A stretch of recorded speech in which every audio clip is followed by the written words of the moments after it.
اعوذ باللہ من الشیطان الرجیم بسم اللہ الرحمن الرحیم الصلاۃ والسلام علیک یا رسول اللہ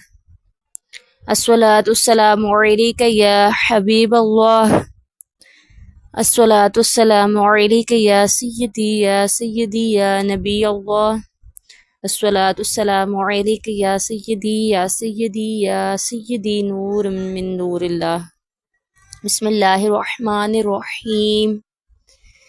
اللہم صلی علی محمد عبدک ورسولک وصلی علی المؤمنین والمؤمنات والمسلمین والمسلمات۔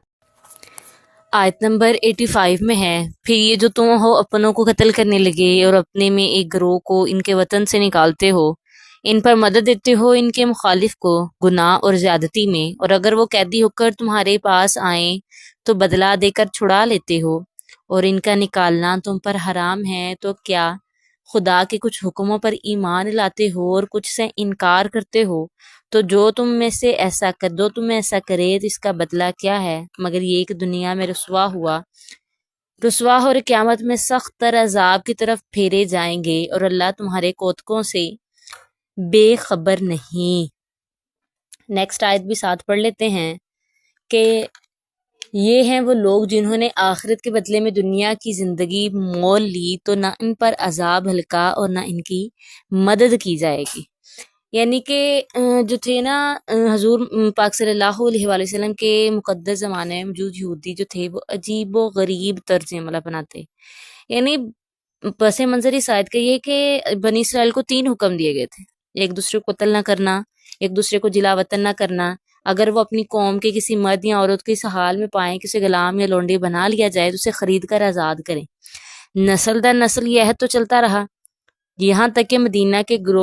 گرد و نواح میں جو آباد یہودی کے 2 قبائل بنی قریظہ اور بنی نذیر تھے، ان میں منتقل ہوا۔ اس وقت مدینہ شریف میں مشرکوں کے 2 قبیلے اوس اور خزرج تھے۔ بنی قریظہ جو تھا وہ اوس قبیلے کا ساتھی بن گیا، اور بنی نذیر جو تھے وہ خزرج کے ساتھی بن گیا۔ اب ہر ایک نے قسم اٹھا رکھی تھی کہ اگر کوئی بھی دوسرا قبیلہ کسی پر حملہ کرے گا تو اس کی مدد کرے گا۔ اسی طریقے سے جو بنی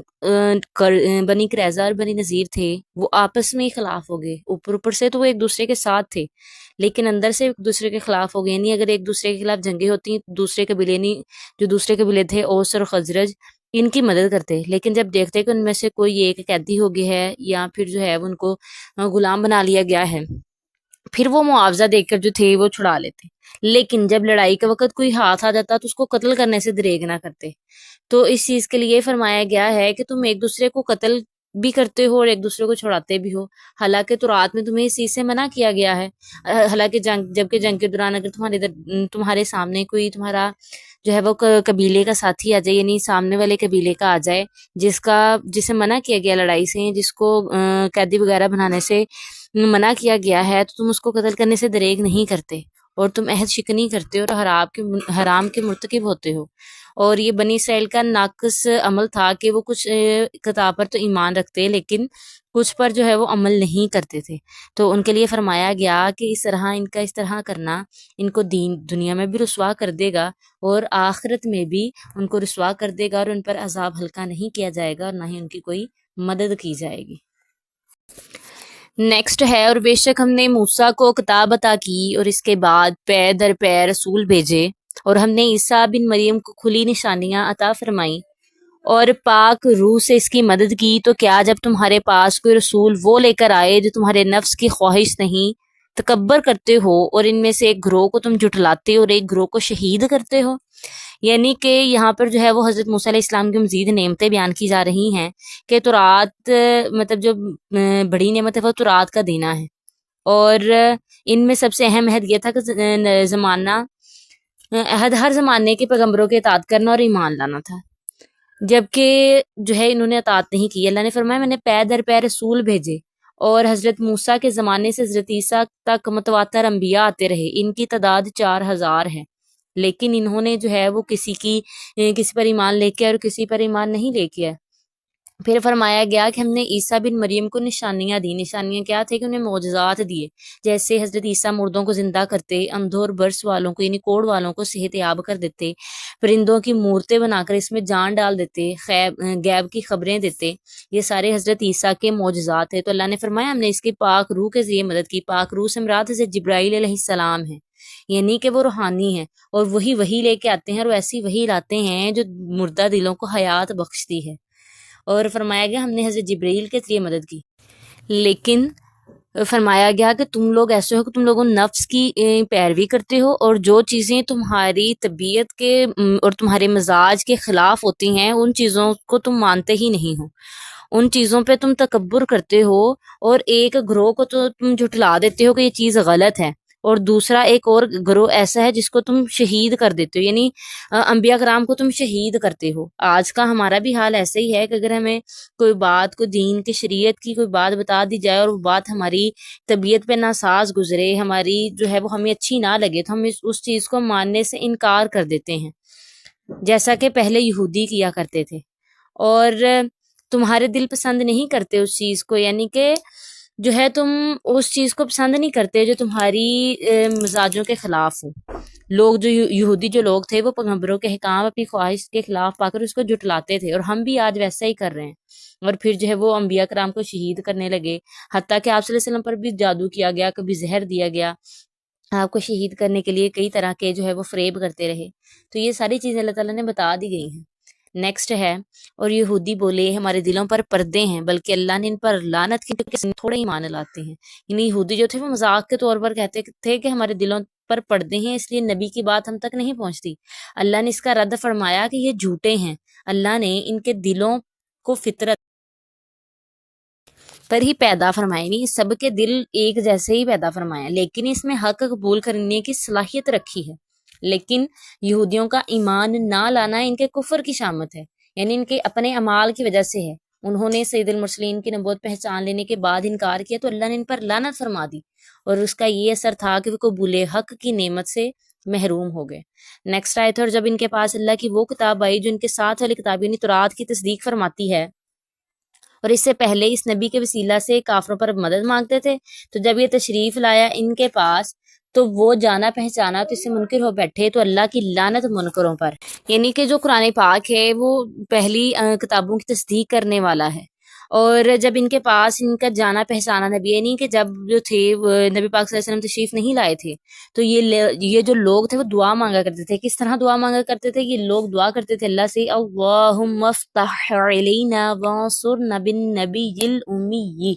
یعنی کہ یا رب ہمیں نبی امی کے صدقے میں فتح نصرت عطا فرما. یعنی کہ یہ واقعات یاد دلائے جا رہے ہیں، اللہ تعالیٰ یاد دلا رہا ہے کہ جب نبی تشریف نہیں لائے تھے تب تم اسی نبی کے صدقے میں جو ہے وہ مدد مانگا کرتے تھے، اور اب تم وہ نبی آ چکا ہے تو تم اس سے جو ہے وہ منکر ہوتے ہو، یعنی اس چیز سے انکار کرتے ہو تم لوگ. نیکسٹ ہے کہ اس برے مولوں انہوں نے اپنی جانوں کو خریدا کہ اللہ کے اتارے سے منکر ہوں، اس کی جلن سے کہ اللہ اپنے فضل سے اپنے جس بندے پر چاہے وہی اتارے. تو غضب پر غضب کے سزاوار ہوئے، اور کافروں کے لیے ذلت کا عذاب ہے. یعنی کہ یہودیوں نے جو ہے وہ حضور اکرم صلی اللہ علیہ وآلہ وسلم پر ایمان لانے کے بجائے کفر اختیار کیا، اور ایمان کی جگہ کفر خریدنا نقصان ہی کا سودا ہے. اور یہ اس وجہ سے کیونکہ انہوں نے حسد کیا، حسد کی وجہ سے یہودیوں کی خواہش تھی کہ جو ہے وہ ختم نبوت کا منصب بنی اسرائیل میں سے کسی کو مل، لیکن وہ بنی قریش میں سے مل گیا. یعنی قریش مکہ کے جو لوگ تھے جو تھے وہ حضرت عبد المطلب کی نسل، حضرت عبداللہ کی نسل میں سے آ گیا. تو ان کو یہ بات گوارا نہیں تھی، حسد کی وجہ سے انہوں نے نبی پاک صلی اللہ علیہ وسلم پر ایمان نہ لے کے آئے، اور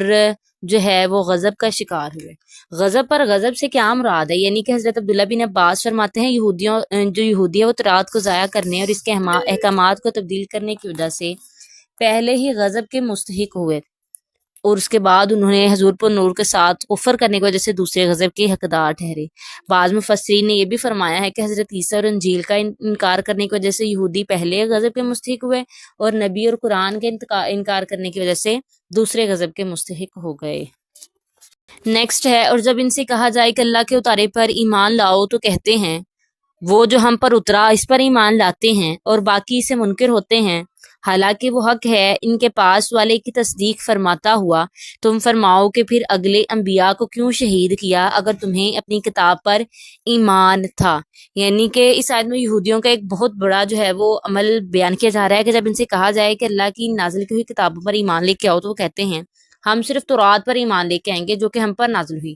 ان کا مقصد جو ہے وہ باقی آسمانی کتابوں کا انکار کرنا تھا۔ تو اللہ تعالیٰ نے ان کا رد کرتے ہوئے فرمایا کہ قرآن بھی تو حق ہے اور یہ ان یہودیوں کے پاس موجود تورات کی تصدیق کرنے والا ہے۔ جب تورات میں حضرت موسیٰ کی حضرت محمد صلی اللہ علیہ وسلم کی نبوت کے بارے میں خبریں موجود ہیں، تو تم تورات پر ایمان لانے کے دعوے دار ہو، تو پھر محمد مصطفیٰ صلی اللہ علیہ وسلم کی نبوت پر بھی ایمان لے کے آؤ، اس کا کیوں انکار کرتے ہو؟ تو اے حبیب فرمایا کہ اے حبیب صلی اللہ علیہ وسلم، آپ ان یہودیوں سے فرمائیں کہ اگر تم تورات پر ایمان لانے کے اتنے بڑے دعوے دار ہو تو یہ بتاؤ تم پہلے انبیاء کو کیوں شہید کرتے تھے؟ حالانکہ انبیاء کو شہید کرنے سے جو ہے وہ منع کیا گیا تھا۔ اس سے جو ہے وہ باتیں معلوم ہوتی ہیں، وہ یہ ہیں کہ انبیاء کی تعظیم ایمان کا رکن اعلیٰ ہے اور ان کی توہین کرنا کفر ہے، اور انبیاء کو شہید کرنا بھی کفر ہے۔ اس لیے انبیاء کی بھی تعظیم کی جائے اور کتابوں کی بھی۔ نیکسٹ ہے، اور بے شک تمہارے پاس موسیٰ علیہ السلام کلی نشانیاں لے کر تشریف لایا اور پھر تم نے اس کے بعد بچھڑے کو معبود بنا لیا اور تم ظالم تھے۔ یعنی یہودیوں کو پھر جو ہے وہ یہ بتایا جا رہا ہے کہ حضرت موسیٰ علیہ السلام جو تھے تمہارے پاس روشن معجزات لے کے آئے، لیکن کوہ طور پر جب وہ تشریف لے کے گئے تو تم لوگ سامری کے بہکانے پر تم لوگوں نے گائے کو معبود بنا لیا اور اس کی پوجا کی اور کفر اختیار کیا۔ تو جب حضرت موسیٰ کی روشن نشانیاں دیکھ کر بنی اسرائیل کفر کی بچڑے کی پوجا میں مبتلا ہو گئے، تو ان یہودیوں کا سید المرسلین کے ساتھ کفر کرنا کون سی بڑی بات ہے کہ جب وہ اپنی نبی کی جو ہے اس طریقے سے بات، یعنی کہ روشن نشانیاں اور معجزات، دلائل، پختہ دلائل دیکھ کر اور سچی باتیں دیکھ کر بھی مکر گئے، تو پھر نبی پاک صلی اللہ علیہ وسلم کا سے مکر جانا ان کے لیے کوئی بڑی بات نہیں ہے۔ نیکسٹ ہے، اور یاد کرو جب ہم نے تم سے پیمان لیا اور کوہ طور کو تمہارے سروں پر بلند کیا، لو جو ہم تمہیں دیتے ہیں زور سے اور سنو، بولے ہم نے سنا اور نہ مانا، اور ان کے دلوں میں بچھڑا رچ رہا تھا ان کے کفر کے سبب۔ تم فرما دو کیا برا حکم دیتا ہے تم کو تمہارا ایمان، اگر ایمان رکھتے ہو۔ یعنی کہ اے یہودیوں، وہ وقت یاد کرو جب اللہ نے بنی اسرائیل سے تورات پر عمل کرنے کا عہد لیا تھا، لیکن انہوں نے حسب عادت نافرمانی کی۔ اللہ نے ان پر کوہ طور کو ہوا میں بلند کر دیا اور فرمایا چلو اب مضبوطی سے تورات کو تھام لو جو ہم نے تمہیں عطا کی، اور ہمارے احکام دھیان سے سنو۔ بنی اسرائیل نے ڈر کے مارے دوبارہ اطاعت کا اقرار تو کر لیا، لیکن ان کے دل کی حالت پہلے جیسی نہیں ہی رہی، اور شریعت کا حکم جو تھا وہ چونکہ ظاہر پر ہوتا ہے دل پر نہیں، اس لیے بنی اسرائیل کے زبانی اقرار کرنے پر ان سے کوہ طور کو ہٹا لیا گیا، لیکن ان کے دل میں وہی انکار تھا۔ حقیقت یہ تھی کہ ان کے دلوں میں جو ہے وہ بچھڑے کی محبت گھسی ہوئی تھی۔ اور فرمایا گیا کہ حبیب صلی اللہ علیہ وسلم آپ ان سے فرمائیں کہ یہودیوں تم اپنے اسلاف کی اس حرکت کو جانتے ہو، یعنی کہ تم اپنے باپ دادا کی اس حرکت کو جانتے ہو، لیکن تم نے ان سے نفرت کا اظہار نہیں کرتے اور نہ ان سے اپنی برات کا اظہار کرتے ہو۔ تو خود بتاؤ کیا تورات پر ایمان لانے کے تقاضے ہیں؟ اگر یہی تقاضے ہیں تو تمہارا ایمان تمہیں کتنا ہی برا حکم دیتا ہے۔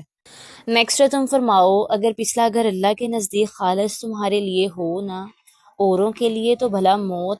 کی آرزو تو کرو اگر سچے ہو۔ یعنی کہ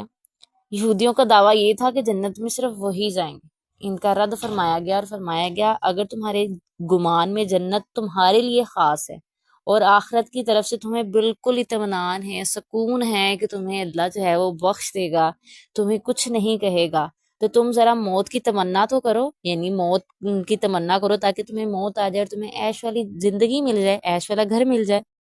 اور اگر تم موت کی تمنا نہیں کرتے تو یہ تمہارے جھوٹا ہونے کی دلیل ہے۔ تفسیر بغوی میں ہے کہ حضرت عبداللہ بن عباس رضی اللہ تعالیٰ عنہما سے روایت ہے،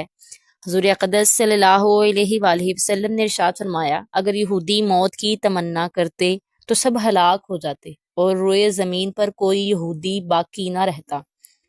اب موت کی محبت اور اللہ کی ملاقات کا شوق صرف مقبول بندوں کو ہی ہوتا ہے، جیسے حضرت عمر رضی اللہ تعالیٰ عنہ جو ہیں وہ ہر نماز کے بعد دعا فرمایا کرتے تھے کہ یا رب مجھے اپنی راہ میں شہادت اور اپنے رسول کے شہر میں مجھے وفات نصیب فرما۔